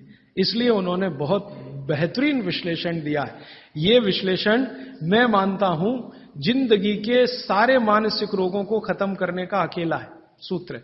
नींद अच्छी अगर ले रहे हैं आप तो समझ लीजिए दुनिया में बहुत सारी चीजें आपके शरीर से बाहर। भोजन अच्छा है, नींद अच्छी है, और क्या चाहिए? तो आप नींद अच्छी लें, ब्रेन हमेशा आपका फोर्स ऑफ अट्रैक्शन पे रहे, इसके लिए दक्षिण में सिर करके सोना बहुत अच्छा, और नहीं तो पूर्व में करना। अब पूर्व क्या है? पूर्व के बारे में पृथ्वी पर रिसर्च करने वाले सब वैज्ञानिकों का कहना है कि पूर्व न्यूट्रल है। पूर्व जो है ना, न्यूट्रल है, ना तो वहां फोर्स ऑफ अट्रैक्शन है ज्यादा, ना फोर्स ऑफ रिपल्शन है, और अगर है भी तो दोनों एक दूसरे को बैलेंस किए हुए हैं। इसलिए पूर्व में सिर करके सोएंगे तो न्यूट्रल आप भी रहेंगे, तो आसानी से नींद आएगी और अच्छी नींद आएगी। पश्चिम का आप पूछेंगे जी, पश्चिम के लिए अभी रिसर्च होना बाकी है। भागवत जी मौन है उस पर, कोई एक्सप्लेनेशन देकर नहीं गए हैं, और आज का साइंस भी लगा हुआ है। कोई रिसर्च अगर आ गई तो मैं जरूर आप तक प्रेषित करूंगा। पश्चिम के बारे में सोने के हिसाब से वैसे तो बहुत रिसर्च हो चुकी है पश्चिम पर, वास्तु वालों ने बहुत काम कर लिया है कि पश्चिम में क्या होना चाहिए क्या नहीं होना चाहिए, लेकिन सोने के हिसाब से, स्लीप के हिसाब से जो सूत्र में बात कर रहा हूं, वो रिसर्चेस पश्चिम पर कम हुई हैं, पूर्व पर हो चुकी हैं, दक्षिण पर बहुत हो चुकी हैं, उत्तर पर तो सबसे ज्यादा हो चुकी है। तो ये तीन दिशाओं को ध्यान में रखना है सोते समय। माने पूर्व में सिर करके सोए तो बहुत अच्छा, नहीं तो दक्षिण में। अब इसके आगे का सूत्र और भी मजेदार है, बहुत इंटरेस्टिंग है। भागवत जी कहते हैं कि किनको पूर्व में सिर करके सोना और किनको दक्षिण में, उन्होंने कैटेगरी बना दी। तो वो कहते हैं जो साधु हैं, जो सन्यासी हैं, जो ब्रह्मचर्य का पालन कर रहे हैं, जो गृहस्थ जीवन नहीं जी रहे हैं, जो दुनिया की मोह माया से दूर हैं, इन सबको पूर्व में ही सिर करना हमेशा। और जो दुनिया चला रहे हैं, घर चला रहे हैं, गृहस्थी चला रहे हैं, परिवार चला रहे हैं, पत्नी के साथ रह रहे हैं, बच्चों के साथ, उनको दक्षिण में ही सिर करना। अब यहां बिल्कुल क्लियर हो गया, अब कोई कंफ्यूजन नहीं रहना चाहिए।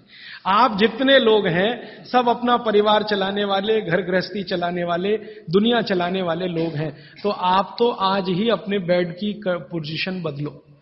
दक्षिण में सबके सिर होने चाहिए बेड के। और मेरे जैसे लोग जो शादी नहीं करते, ब्रह्मचारी हैं वगैरह वगैरह, इनको पूर्व में ही सोना।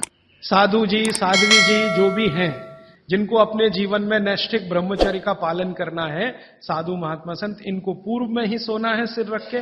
और आप जैसे लोग जिनको घर गृहस्थी चलानी है, दक्षिण। अब यहां कोई कंफ्यूजन की गुंजाइश नहीं है, आप अपना याद रखो, मैं मेरा याद रखता हूं। अच्छा, आज के लिए इतने ही सूत्र। अब आप सवाल पूछ सकते हैं। साउथ डायरेक्शन में फोर्स ऑफ अट्रैक्शन है कहा आपने, सिर के लिए? हाँ। तो शरीर की खिंचाई होती है, तो क्या जिन बच्चों की हाइट कम है उनको कंपलसरी हम साउथ फेसिंग जरूर सुलाइए, ताकि उनकी हाइट बढ़े? जरूर सुलाइए। जिन बच्चों की लंबाई आपको कम लग रही है, आप हमेशा उनका सिर दक्षिण में रख के सुलाइए। थोड़े 3-4 साल के बाद आपको खुद महसूस हो जाएगा, हाइट बढ़ने का, लंबाई बढ़ती हुई दिखाई देगी। राजीव भाई, कल आपने बताया था सुबह उठते ही पानी पीना चाहिए, लेकिन जैन धर्म में ये बताते हैं कम से कम 48 मिनट बाद में कुछ भी वो लेना बिल्कुल चाहिए। ठीक है। जो जैन इसके लिए दर्शन क्या में करना 48 मिनट का नियम है ना, सूर्योदय होने के 48 मिनट के बाद, वो बिल्कुल नियम सही है, पक्का है। वो नियम क्या है वो हमें समझने की बात है। वो नियम ऐसा है, जो पानी है ना, पानी बहुत सारी जीव राशियों का संग्रह है। अब ये थोड़ी सूक्ष्म की बात है, मैं जाना नहीं चाहता था लेकिन सवाल पूछ लिया इसलिए कह रहा हूं। पानी जो है सूक्ष्म जीव राशियों का संग्रह है। आप चाहें तो पानी में लेंस लगा के देखें, करोड़ों करोड़ों सूक्ष्म जीव आपको दिखाई देंगे इधर उधर भागते घूमते। अगर देख लें तो दिल ही नहीं करे पानी पीने के लिए। ये तो सुबह सुबह क्या होता है कि आपका जो मुंह है, ये जो लार है ना, ये मैंने आपसे कहा कि सुबह के समय सबसे ज्यादा तीव्र होती है, मेडिसिनल प्रॉपर्टी ज्यादा होती है इस लार की। तो अगर आपने उठते से ही पानी पिया तो उसमें पूरी संभावना है कि ज्यादा जीव राशि की हत्या होगी। इसलिए जैन दर्शन ये कहता है अनावश्यक हिंसा से बचो। हिंसा से बच सके ये आदर्श है, लेकिन अनावश्यक हिंसा से जरूर बचो। अनावश्यक, जरूरी नहीं है तो उसको हिंसा मत करो।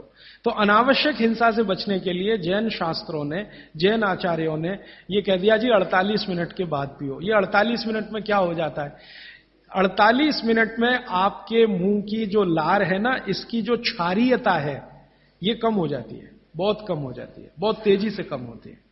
और इसकी क्षारीयता कम हुई, एल्केलिनिटी जिसको आप कहेंगे अंग्रेजी में, तो जीव राशि के मरने की संभावना उतनी कम हो जाती है। तो फालतू हिंसा से बचने के लिए जैन दर्शन ने यह कहा कि नवकार्षियों एक शब्द इस्तेमाल करते हैं ना, हाँ, तो ये उसके साथ उन्होंने जोड़ा। वो 48 मिनट का कैलकुलेशन बागभट्ट जी का भी है। वो ये कहते हैं कि सुबह उठते ही 48 मिनट तक अगर आप इंतजार करते हैं तो मुंह की जो लार है इसकी क्षारीयता कम होना शुरू होती है। तो उठते ही पानी पीने में अगर आप जैन दर्शन पालन करते हैं तो 48 मिनट ध्यान रखो, और अगर आप जैन दर्शन पालन नहीं कर रहे हैं तो आपके लिए शायद हिंसा का उतना महत्व नहीं है, लेकिन करें तो आपके लिए भी अच्छा है। तो आप बोलेंगे जी 48 मिनट तक क्या करें, बैठे रहे? तो भगवान का नाम ले लो, आप ईश्वर का जाप कर लो, मंत्र का जाप कर लो, कुछ कर लो, और फिर पानी पियो, फिर उसके बाद आपकी दिनचर्या शुरू करो। ये बीच का रास्ता मैंने बताया जी। और कोई प्रश्न? हाँ, आपने शहद और घी के विरुद्ध बताए। शहद और घी, हाँ। तो जैसे जन्म होता है तो बच्चे को शहद और घी चटाया जाता है, एक ऐसा संस्कार है, तो वो कैसे? जी, ये जो संस्कार है ना, बच्चे को जन्म लेते ही शहद घी चटाने का, इस संस्कार को करते समय जो लोग हैं ना, कुछ चीजों का ध्यान नहीं रखें तो तकलीफ है।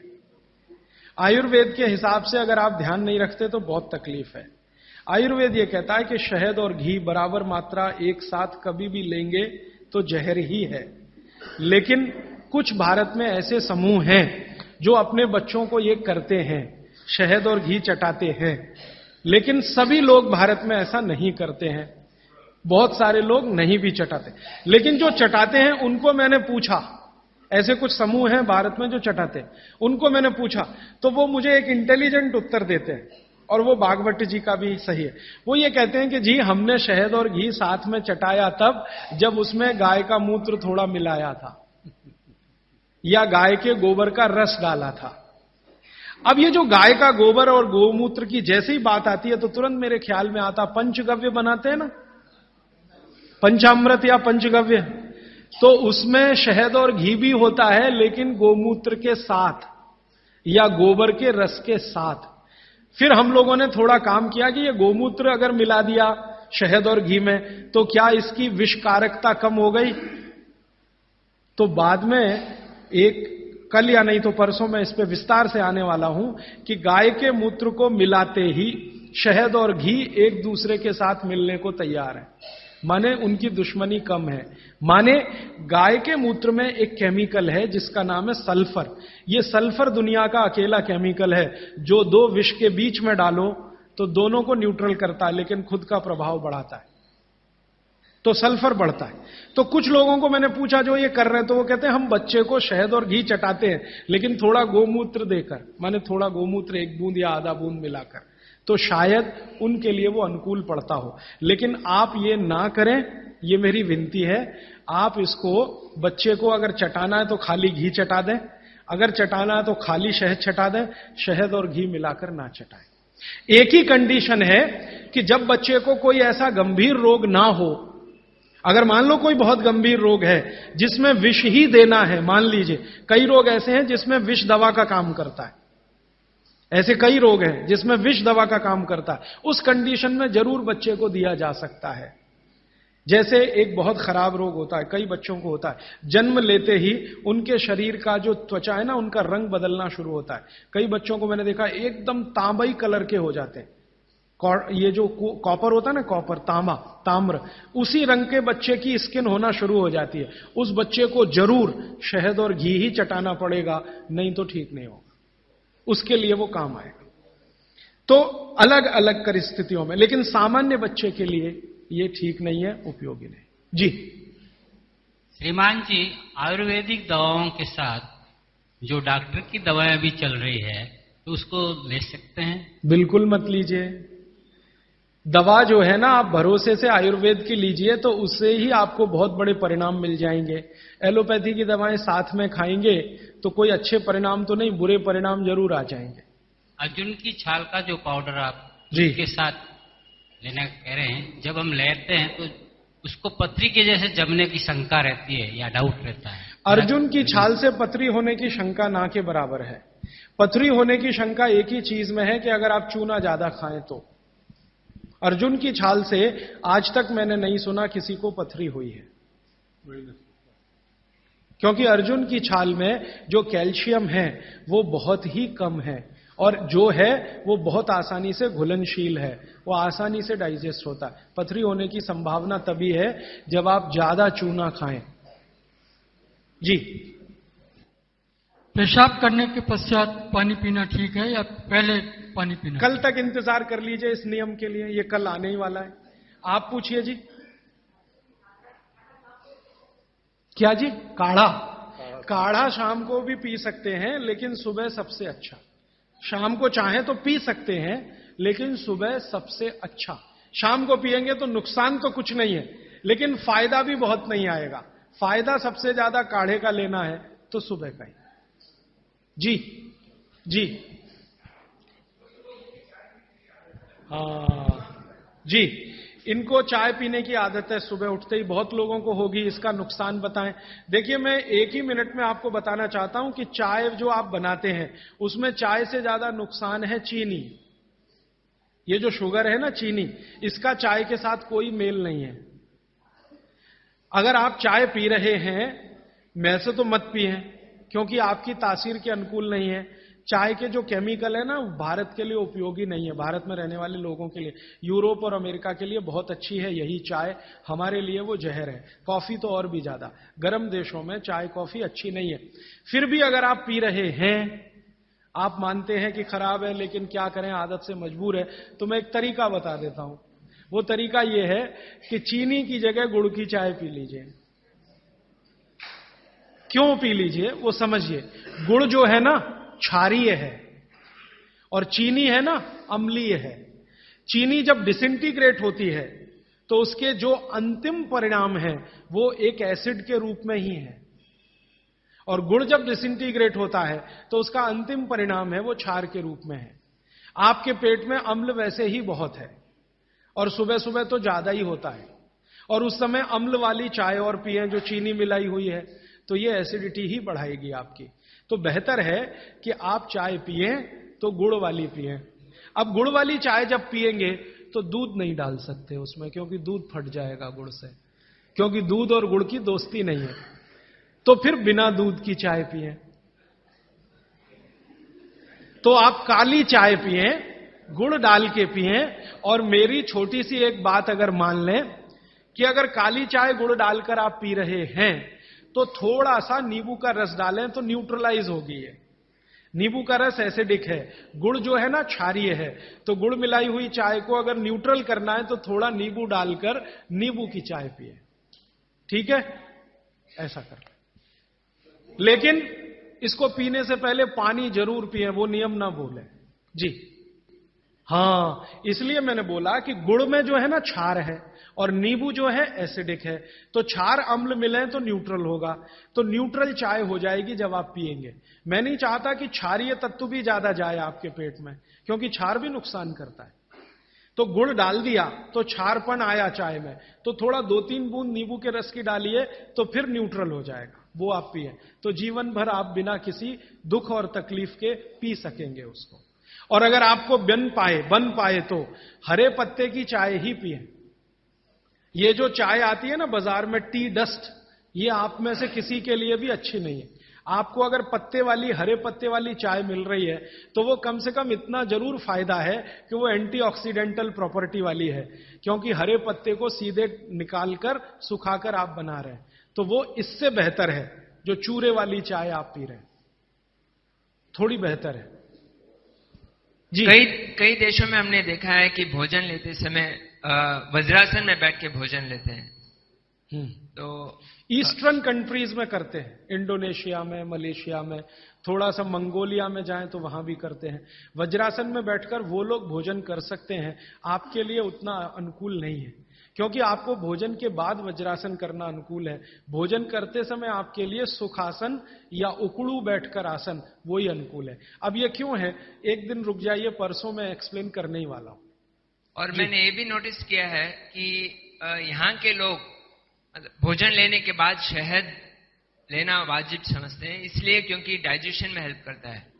लीजिए ना, मैंने मना नहीं किया, लेकिन जैन दर्शन का पालन अगर आप कर रहे हैं तो मत लीजिए, और अगर आप जैन दर्शन में पालन नहीं कर रहे हैं अपने जीवन को तो आप शहद लेने के लिए स्वतंत्र हैं। जैन दर्शन में है तो मैं स्ट्रिक्टली बोलूंगा ना करें, क्योंकि उसमें हिंसा और अहिंसा की बात आएगी। शहद जो है ना जीव राशियों का समूह है, और बड़ी मक्खी के शहद में ज्यादा जीव राशियां। पानी कितना लेना चाहिए ये सबके लिए अलग अलग है, तो इसका सूत्र बता देता हूं। हर व्यक्ति को कितना पानी पीना चाहिए, आप अपना वजन करिए। वजन अगर 60 किलो वजन है तो 10 से भाग दीजिए इसमें, तो 6 आएगा, और 2 घटा दीजिए, तो आप 24 घंटे में 4 लीटर पानी पी सकते हैं। अगर 70 किलो वजन है तो 10 से भाग दीजिए, 7 आएगा, 2 घटा दीजिए, तो 5 लीटर पूरे 24 घंटे में पानी पी सकते हैं। किसी का वजन 40 किलो है, 10 से भाग दीजिए, 4 आएगा, 2 घटा दीजिए, 2 लीटर पानी पूरे दिन में पी सकते। हर व्यक्ति अपने वजन के हिसाब से पानी तय कर ले, जितना वजन 10 का भाग और 2 घटाना।